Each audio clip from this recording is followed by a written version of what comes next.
చూడండి, భాషా సహపాఠ్య కార్యక్రమాలు. భాషా సహపాఠ్య కార్యక్రమాలు.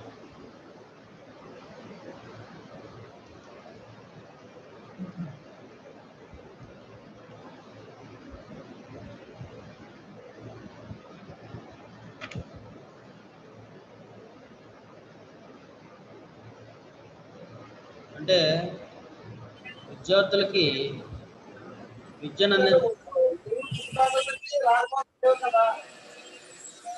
కేవలం విజ్ఞానానికి సంబంధించిన అంశాలు. చూడండి, ఎవరో డిస్టర్బెన్స్ వస్తుంది.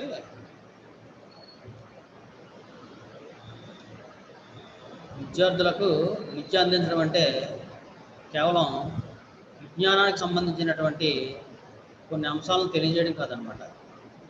విద్య అనేది విద్యార్థి యొక్క సర్వతోముఖాభివృద్ధికి, అలాగే అతని యొక్క సంపూర్ణ మానసిక వికాసానికి, అదేవిధంగా ఉన్నతమైనటువంటి వ్యక్తిత్వానికి తోడ్పడాలన్నమాట. అయితే విద్యార్థులకు బోధించేటటువంటి వాచకాల్లో ఈ పై లక్షణాలన్నింటినీ సాధించడానికే తగిన అవకాశం లేదన్నమాట. ఎందుకంటే ఈ పాఠ్య పుస్తకాల్లోని పాఠాలు ఎక్కువ భాగం ఈ జ్ఞాన రంగానికి మాత్రమే చెంది ఉంటున్నాయన్నమాట. అంటే మానసిక చలనాత్మక రంగము, అలాగే భావావేశ రంగానికి పెద్దగా ప్రాధాన్యత లేదన్నమాట. అంటే జ్ఞాన రంగము, భావావేశ రంగము, మానసిక చలనాత్మక రంగం. జ్ఞానం అంటే చూడండి, మనకి 3 రంగాలు ఉన్నాయి: జ్ఞాన రంగము, భావావేశ రంగము, మానసిక చలనాత్మక రంగం అన్నమాట. జ్ఞాన రంగము, భావావేశ రంగము, మానసిక చలనాత్మక రంగం. అంటే జ్ఞాన రంగం అంటే మనకి దీన్ని 3H ఫార్ములాతో చూపిస్తాం కదా మనం. అంటే హెడ్, హార్ట్, హ్యాండ్ అని ఇదివరకు చెప్పాను నేను. అంటే దీన్ని 3H ఫార్ములా. జ్ఞానం అంటే దేనికి సంబంధించింది అంటే మన యొక్క ఆలోచన శక్తికి సంబంధించింది కాబట్టి, అంటే మన హెడ్కి సంబంధించింది కాబట్టి దాన్ని జ్ఞాన రంగంగా చెప్పుకుంటాం అన్నమాట. రెండో H ఏంటంటే భావావేశ రంగం. అంటే భావావేశ రంగం అంటే మనలో ఉన్నటువంటి భావాలను వ్యక్తపరచగలగడం, దాన్ని భావావేశ రంగం అంటారు. అయితే ఇది రెండో H అంటే హార్ట్కి సంబంధించింది కాబట్టి రెండో Hగా మనం దీన్ని చెప్పుకుంటాం. అలాగే మానసిక చలనాత్మక రంగం అంటే మానసిక చలనాత్మక రంగం అంటే చలన అవయవాలతో చేసేటటువంటి పనులను మనం మానసిక చలనాత్మక రంగంగా చెప్పుకుంటాం అన్నమాట. అంటే చలన అవయవాలు అంటే ఏంటి? మనకి చేతులు, కాళ్ళు, చేతులు, అంటే వీటి ద్వారా చేసేటటువంటి పనులనే మనం మానసిక చలనాత్మక రంగంగా మనం చెప్పుకుంటాం అన్నమాట. అయితే ప్రస్తుత విద్యా విధానంలో మనకి జ్ఞాన రంగానికి ఎక్కువ ప్రాధాన్యత ఇచ్చారు తప్పితే భావావేశ రంగానికి, మానసిక చలనాత్మక రంగానికి అంతగా ప్రాధాన్యత అనేది లేదన్నమాట. అలాగే ఈ పాఠ్యాంశాల బోధన ద్వారా విద్యార్థి యొక్క సామాజిక అవగాహన, అలాగే సహజాతాల వెలికితీతకు, ఉద్వేగాల శిక్షణకి, అదేవిధంగా ఈ సంస్కృతి సాంప్రదాయాలు గ్రహించడానికి పూర్తి అవకాశం లేదన్నమాట ఈ విద్యా విధానం ద్వారా. అయితే వీటన్నింటితో కూడా విద్యార్థులకి కలగజేయాలంటే ఈ పాఠ్యాంశాలతో పాటు అదనంగా కొన్ని అంటే కొన్ని కార్యక్రమాలను కూడా చేపట్టాలన్నమాట.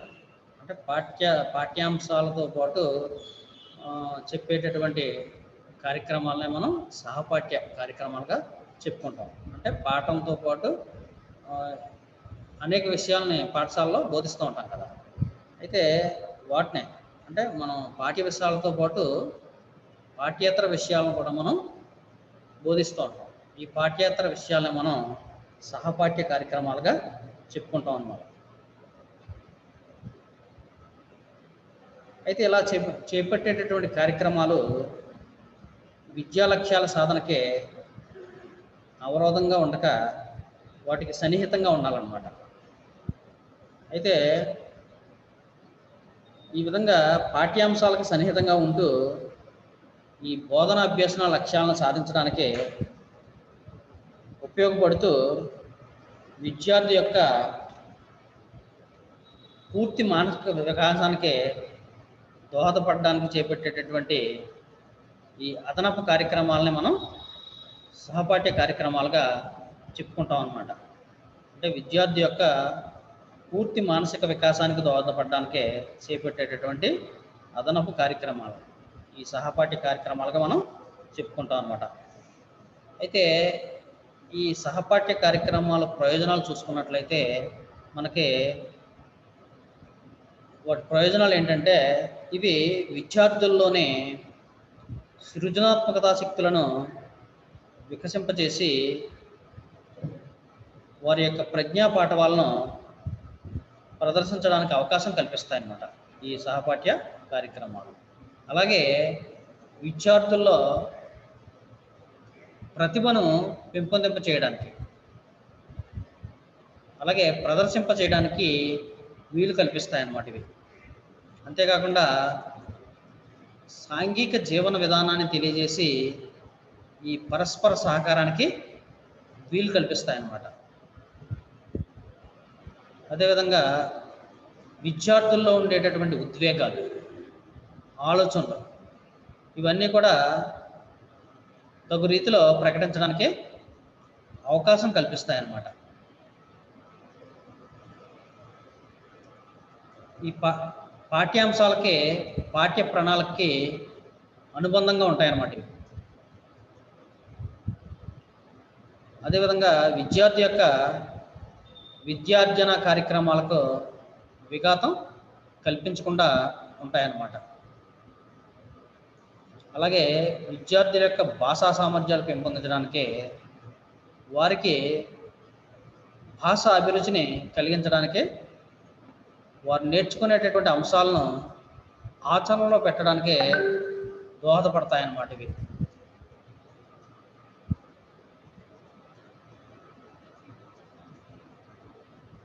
అయితే అంతేకాకుండా ఏంటంటే ఈ మానవతా విలువలను పెంచడానికి కూడా ఉపకరిస్తాయన్నమాట ఇవి. మానవతా విలువల్ని పెంచడానికి ఉపకరిస్తాయి. అదేవిధంగా విద్యార్థుల్ని మంచి వక్తలుగా తీర్చిదిద్దడానికే ఉపయోగపడతాయి అన్నమాట. విద్యార్థుల్ని మంచి వక్తలుగా తీర్చిదిద్దడానికి ఉపయోగపడతాయి అన్నమాట. అదేవిధంగా ఏంటంటే వివిధ సారస్వత కార్యక్రమాలలో విద్యార్థుల యొక్క భాగస్వామ్యాన్ని పెంచి ఆశించినటువంటి ప్రయోజనాల్ని పెంపొందించడానికి ఇవి ఉపయోగపడతాయి అన్నమాట. అదేవిధంగా భాషాభ్యాసం ఆసక్తిగా సాగడానికి కూడా తోడ్పడతాయి అన్నమాట. అంతేకాకుండా ఏంటంటే విద్యార్థుల్లో సృజనాత్మకతను అంటే సృజనాత్మకత నైపుణ్యాన్ని ఈ తార్కిక ఆలోచనలను పెంపొందించడానికి ఇవి ఉపయోగపడతాయి అన్నమాట. అంతేకాకుండా ఏంటంటే విద్యార్థుల్లో ఈ సభాకంపం తొలగించడానికి ఇవి ప్రయోజనకరంగా ఉంటాయి అన్నమాట. సభాకంపం అంటే తెలుసు కదా, ఇటువరకు చెప్పుకున్నాం మనం. అంటే సభాకంపం అంటే స్టేజ్ ఫియర్ లేకుండా చేయడం అన్నమాట. అంటే స్టేజ్ ఎక్కినప్పుడు విద్యార్థి భయపడకుండా తను చెప్పవలసిన దాన్ని చెప్పేలా చేయడం అన్నమాట. అదేవిధంగా ఏంటంటే విద్యార్థులకి పఠనాభిలాషనే కలగజేస్తాయన్నమాట ఇవి. అంతేకాకుండా విద్యార్థుల యొక్క ఆలోచనలకు కుదురు పెడతాయన్నమాట. అంతేకాకుండా భాషపై విద్యార్థులకు అనురక్తిని, ఉత్సుకతను కలగజేస్తాయన్నమాట. ఏవి? సహపాఠ్య కార్యక్రమాలు. అందుకే ఈ సహపాఠ్య కార్యక్రమాల వల్ల ఈ విధమైనటువంటి ప్రయోజనాలు మనకి కలుగుతాయన్నమాట. అయితే సహపాఠ్య కార్యక్రమాలు వేటిని అంటామంటే ఈ సాహిత్య సభలు నిర్వహించడం,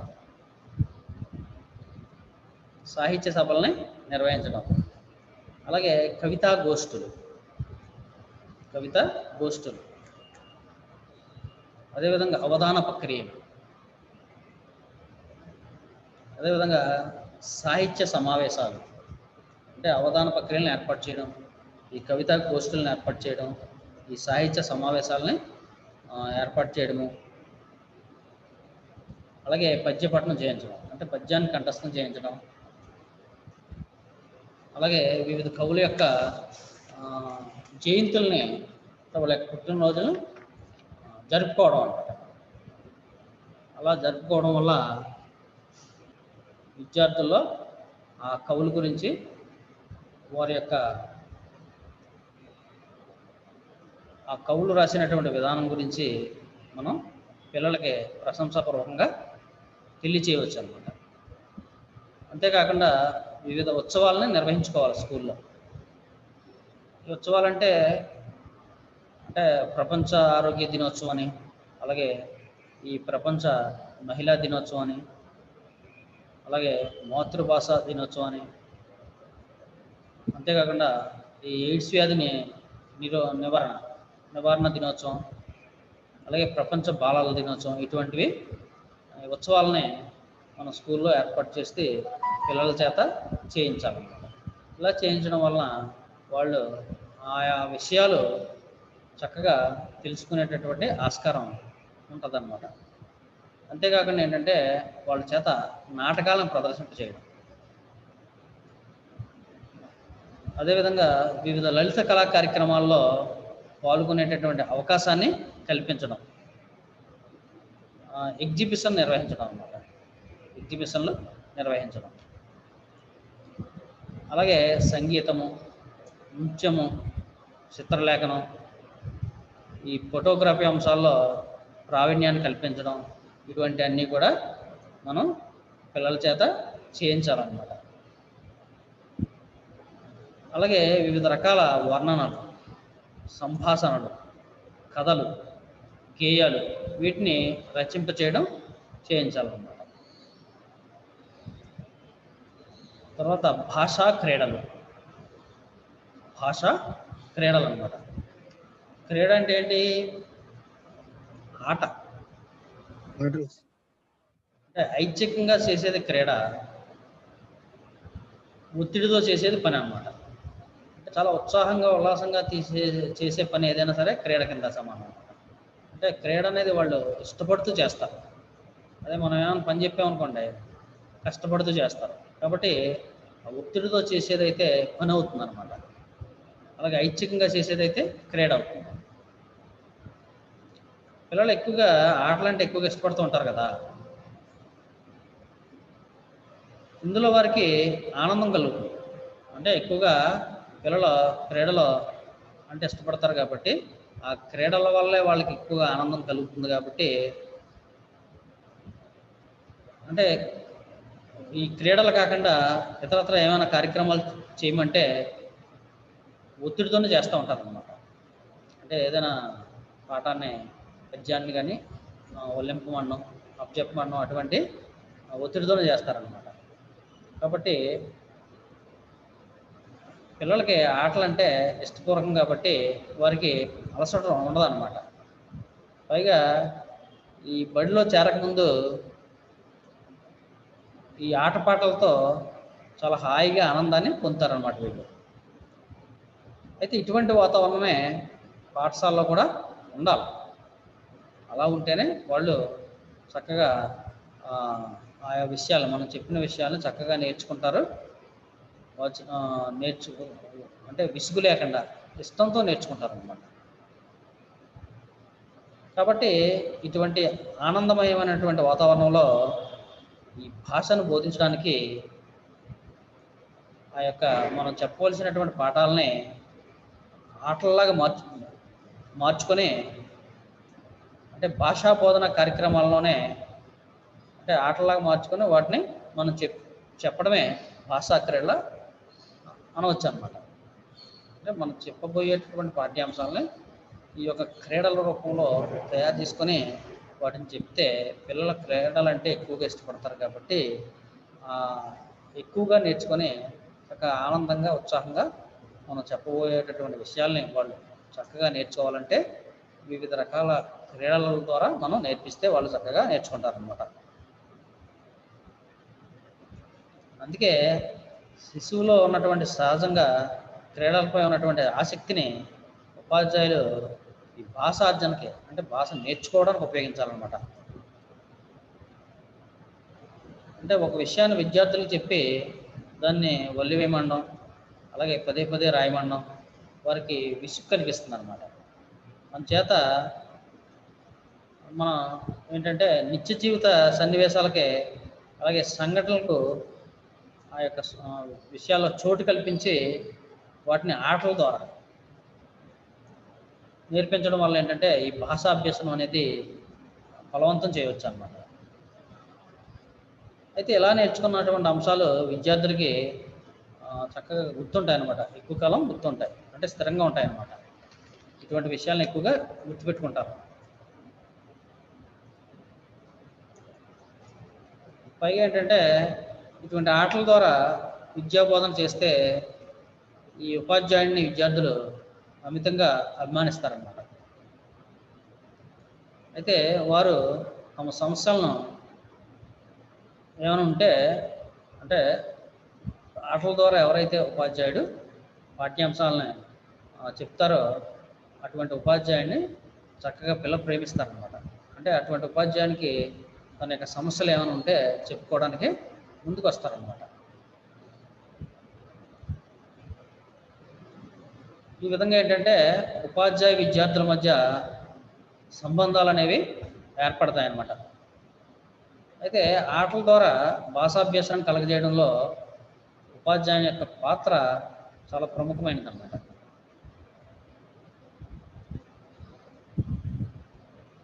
అయితే ఉపాధ్యాయుడు ఏంటంటే తను బోధించవలసినటువంటి విషయాల్ని ముందుగా విద్యార్థులకి ఆసక్తికరమైనటువంటి ఆటల రూపంలోకి మార్చి తయారు చేసుకోవాలన్నమాట. అయితే అప్పుడు వాటిని అమలుపరిస్తే ప్రయోజనకరంగా ఉంటుంది అన్నమాట. అయితే ప్రాథమిక స్థాయిలో రూపొందించినటువంటి వాచకాల్లో ఈ అభ్యాసాల కింద ఎన్నో భాషా క్రియలు అనేవి పొందుపరచబడ్డాయి అన్నమాట. అయితే ఉపాధ్యాయులు తమ యొక్క సృజనాత్మకత నైపుణ్యాన్ని వినియోగించి మరికొన్ని భాషా క్రియలను తయారు చేసుకోవాలన్నమాట. అంటే ఆల్రెడీ ప్రాథమిక స్థాయిలో ఏంటంటే పాఠ్యపుస్తకాల్లో ఈ ఆటల రూపంలోనే పాఠ్యాంశాలని ఇవ్వడం జరిగింది. వాటితో పాటు ఉపాధ్యాయుడు అనేవాడు తన సృజనాత్మకత నైపుణ్యాన్ని ఉపయోగించుకొని మరికొన్ని భాషా క్రియలను తయారు చేసి పిల్లలకి చెప్పాలన్నమాట. అయితే ఇటువంటి క్రీడలు ఏంటంటే కొన్ని ఉన్నత దశలోని విద్యార్థులు కూడా ఇటువంటి క్రీడలని అమలుపరచవచ్చు అన్నమాట. అంటే ప్రాథమిక స్థాయి విద్యార్థులకే కాకుండా ఉన్నత దశల్లో కూడా ఇటువంటి క్రీడల్ని అమలుపరచవచ్చు అన్నమాట. అలాగే ఉన్నత దశలోని విద్యార్థులకి మరికొన్ని అంటే వారి స్థాయికి తగిన రీతిలో రూపొందించుకోవాలన్నమాట. అంటే వారి స్థాయిని చూసుకొని ఆ స్థాయికి అనుగుణంగా మనం వాళ్ళను రూపొందించుకునేలాగా చూడాలన్నమాట. అయితే ఏ దశలోనైనా ఈ భాషా నైపుణ్యాలు అభివృద్ధి పరచడానికే భాషా క్రీడలు అనేవి ఎంతగానో తోడ్పడతాయన్నమాట. ఏ దశలో అయినా సరే పిల్లలు క్రీడలు అంటే ఇష్టం కాబట్టి ఈ భాషా క్రీడల ద్వారా చెప్పడం వల్ల ఇది పిల్లలకి ఎంతగానో ప్రయోజనకరంగా ఉంటుందన్నమాట. అది భాషా క్రీడలు. తర్వాత భాషా క్రీడల వల్ల ప్రయోజనాలు.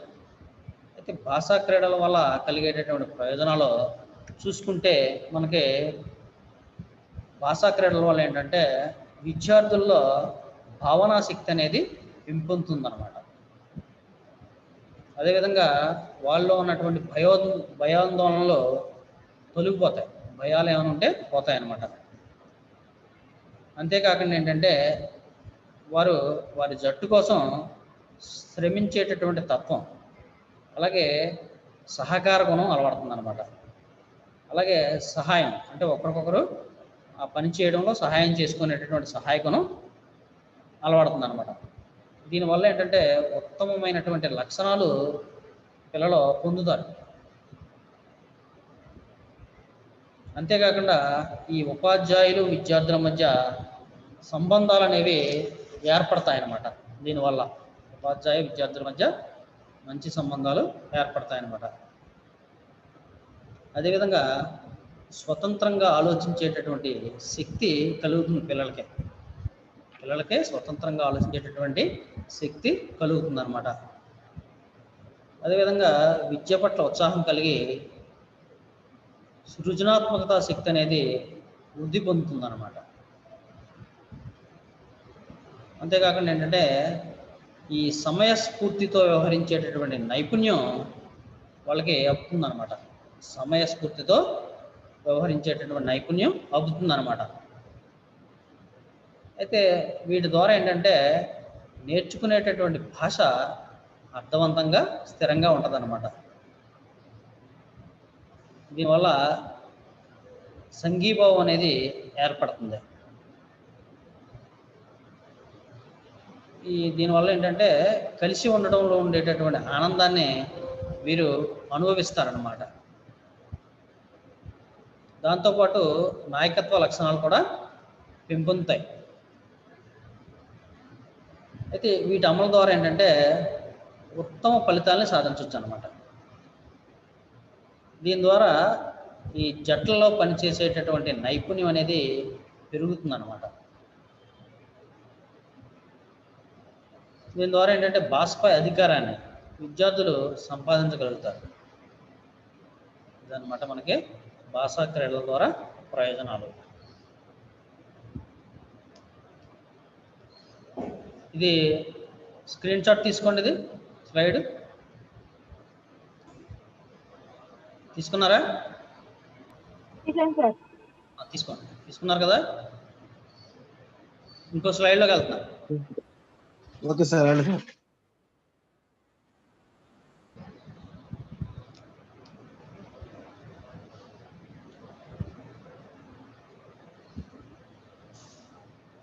తర్వాత వివిధ భాషా క్రీడలు.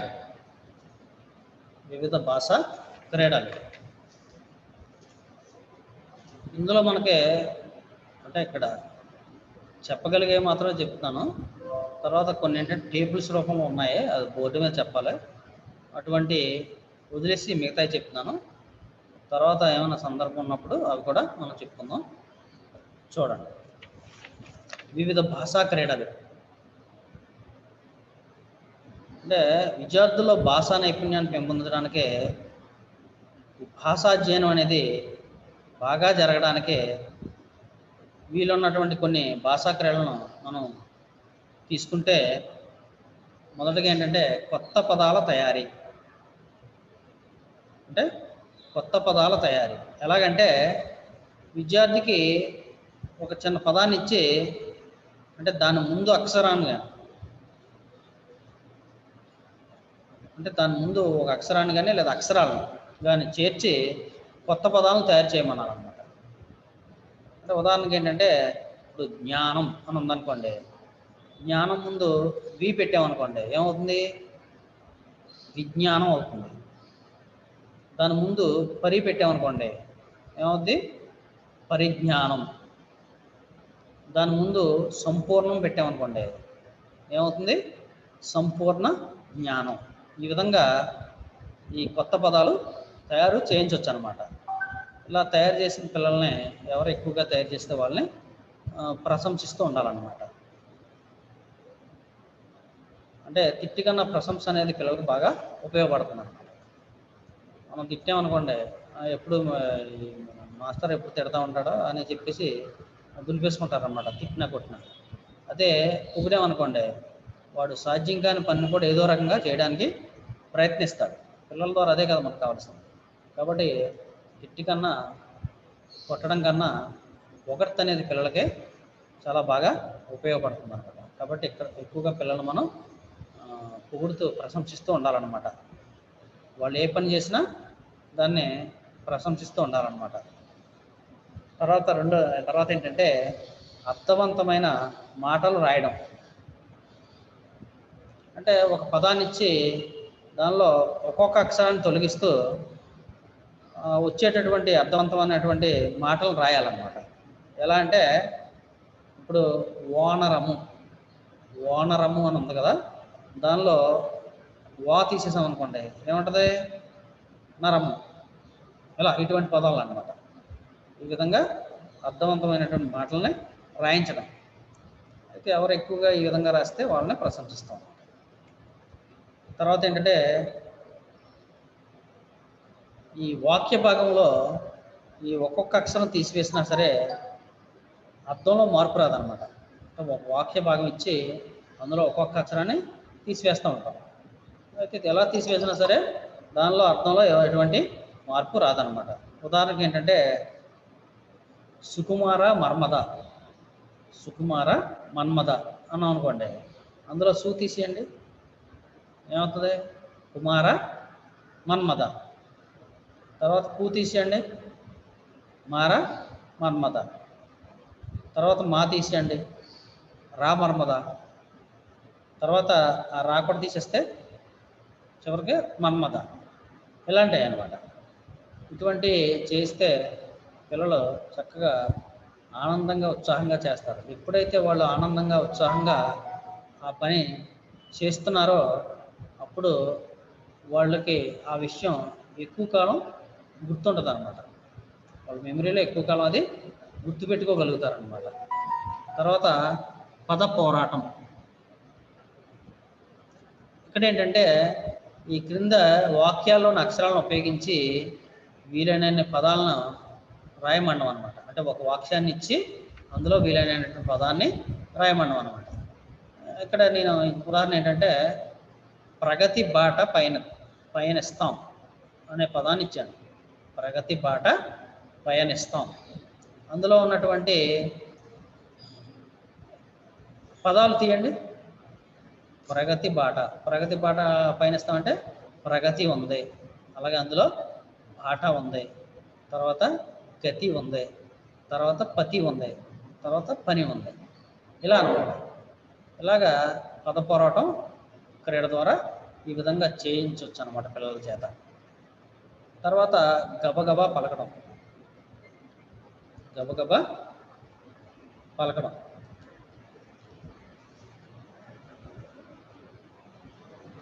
అంటే ఎలాగంటే ఈ పదాలను గబగబా పలకాలన్నమాట, ఇచ్చిన పదాన్ని.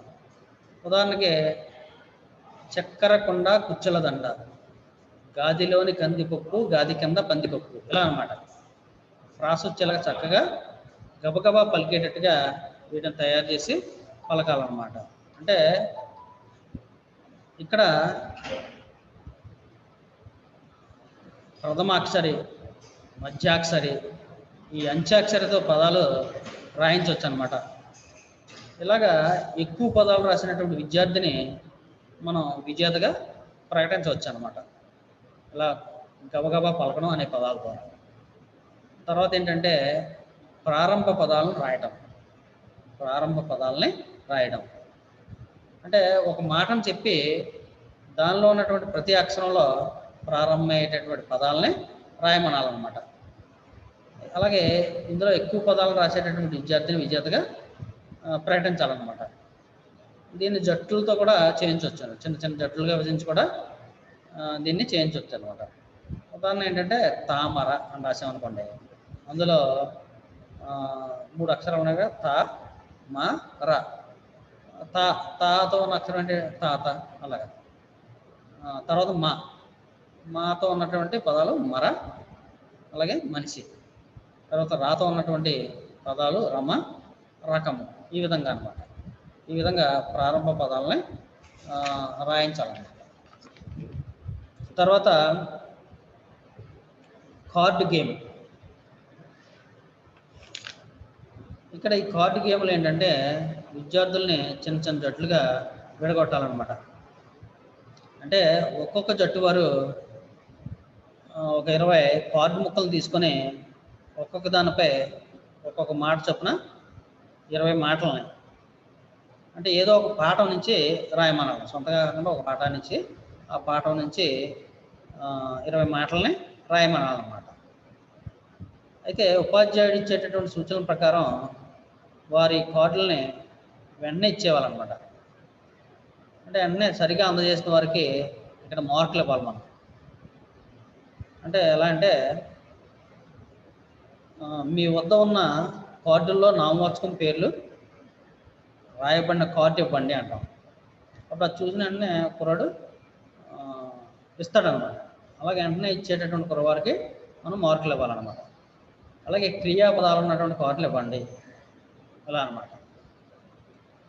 నామవాచకము, సర్వనామము, క్రియాపదం తెలుసు కదా. ఇవి మనకి నామవాచకం అంటే సర్వనామం, క్రియ, విశేషణం ఇవన్నీ తెలుసు కదా. తర్వాత డిటెక్టివ్ గేమ్ అనమాట.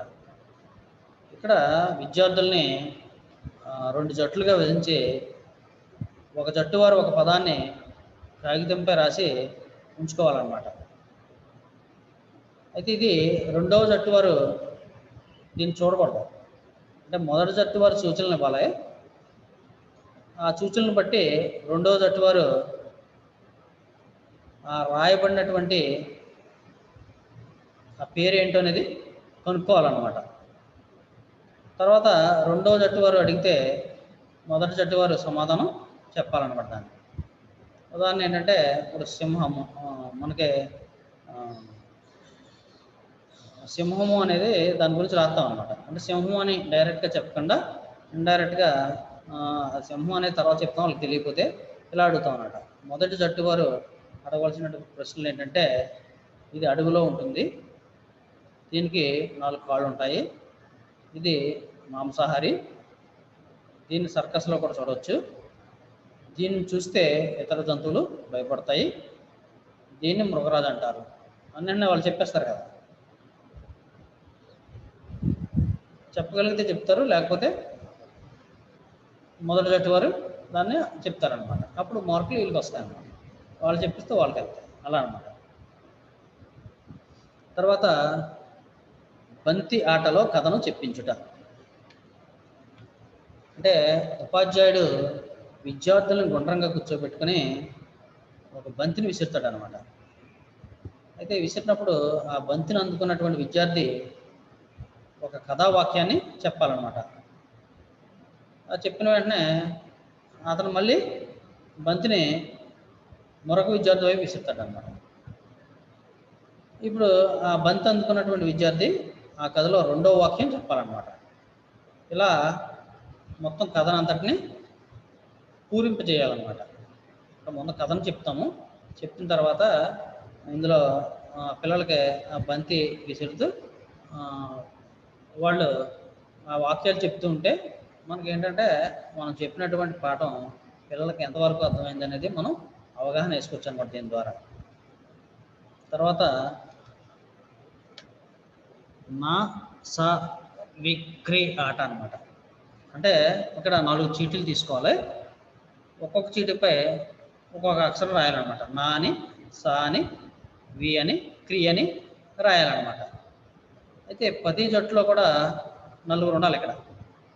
అయితే 4 చీటీలను మడిచిపెట్టి మధ్యలో వేయాలన్నమాట. ఒక్కొక్కరు ఒక్కొక్క చీటీ తీసుకోమన్నారు. తీసుకుంటారు కదా. అందులో ఎవరికి ఏం అక్షరం వచ్చింది అనేది ఫస్ట్ నా అక్షరం ఉన్నటువంటి చోట, నా అక్షరం ఉన్నటువంటి చీటీ వచ్చిన వారు ఈ నామవాచకానికి చెందినటువంటి ఒక పదం చెప్పమన్నారు అన్నమాట. దాన్ని చెప్తారు కదా, ఆ పదం నోట్ పుస్తకంలో రాసుకోవాలి. అలాగే సర్వనామానికి సంబంధించినటువంటి పదాన్ని చెప్పమన్నారు. తర్వాత నోట్ పుస్తకంతో రాసుకోమంటాం. తర్వాత వి అక్షరం వచ్చిన వాళ్ళని విశేషణకు సంబంధించినటువంటి పదాన్ని చెప్పమంటాం. వాళ్ళు నోట్బుక్లో రాసుకోమన్నారు అన్నమాట. తర్వాత క్రియ అని వచ్చిన వాళ్ళకి క్రియలకు సంబంధించినటువంటి పదాన్ని చెప్పమన్నారు. ఈ విధంగా ఏంటంటే తప్పులు లేకుండా ఎక్కువ పదాలు రాసినటువంటి విద్యార్థిని విజేతగా ప్రకటించాలన్నమాట ఈ ఆటలో. తర్వాత అవును కాదు ఆట. అవును కాదు ఆట అన్నమాట. అంటే ఇక్కడ ఒక విద్యార్థిని తరగతి గదిలో నిలబెట్టి, అంటే తర్వాత మధ్యలో నిలబెట్టి అతన్ని మిగిలిన విద్యార్థులు ఒక్కొక్క ప్రశ్న వెంటనే అడగాలన్నమాట. అయితే వాటికి నిలబడినటువంటి విద్యార్థి అవుననో లేదా కాదనో అని మాత్రమే సమాధానాలు చెప్పాలన్నమాట. అంటే విద్యార్థులు ప్రశ్నలో ఈ త్వరగా అడగడం వలన ఒక దశలో నిలబడినటువంటి విద్యార్థి పొరపడి తప్పు సమాధానం చెప్తూ ఉంటాడు అన్నమాట. అంటే ఏ విద్యార్థి ప్రశ్నకు నిలబడిన విద్యార్థి తప్పు సమాధానం చెప్తాడో అతడు వచ్చి తరగతి మధ్యలో నిలబడాలన్నమాట. అలా ఆటను కొనసాగించాలి. ఎవడైతే తప్పు సమాధానం చెప్తాడో అటు మళ్ళీ మధ్యకు వచ్చి వాడు సమాధానం చెప్తూ ఉంటారన్నమాట. ఇలాగ అంటే ఉదాహరణకి ఏంటంటే, నీవు 6వ తరగతి చదువుతున్నావు అంటే ఏమంటాడు? అవును అంటాడు. అలాగే నీవు టీవీలో సినిమాలు బాగా చూస్తావు, అవును అంటాడు. నీ పేరు కమల, అవును. నీవు ఎర్ర డ్రెస్ వేసుకుంటావు, అవునని లేదా కాదని. నీవు లడ్డు తింటావు, అవును. నీవు చాక్లెట్ తింటావు, అవును. నీవు అన్నం తింటావు, అవును. నీవు సున్నం తింటావు. ఆ ప్రాసలో ఏంటంటే సున్నం తింటావన్నా అవునని అతడు అవును అవును అవును అని అలా తప్పు చెప్తాడు అనమాట. ఇలాగా మనకి క్రీడకంగా ఉంటుంది, చక్కగా వాళ్ళలో సృజనాత్మకత అనేది పెరుగుతూ ఉంటుంది అన్నమాట. కాబట్టి ఇక్కడ మనం ఈ భాషా క్రీడలో ఈ విధంగా ఉన్నాయి. మనకి టైం అయిపోతుంది కాబట్టి ఇందులో దీన్ని కూడా స్క్రీన్ షాట్ తీయండి. తీసారా?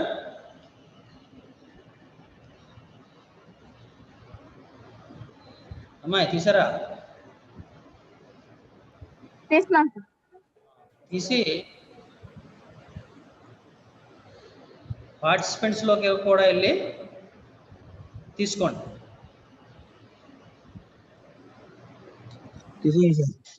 పార్టిసిపెంట్స్లోకి వెళ్ళి స్క్రీన్ షాట్ తీసారా? తీసాం సార్. లోకి వస్తాను, పార్టిసిపెంట్స్లోకి వెళ్ళి. ఓకేనా?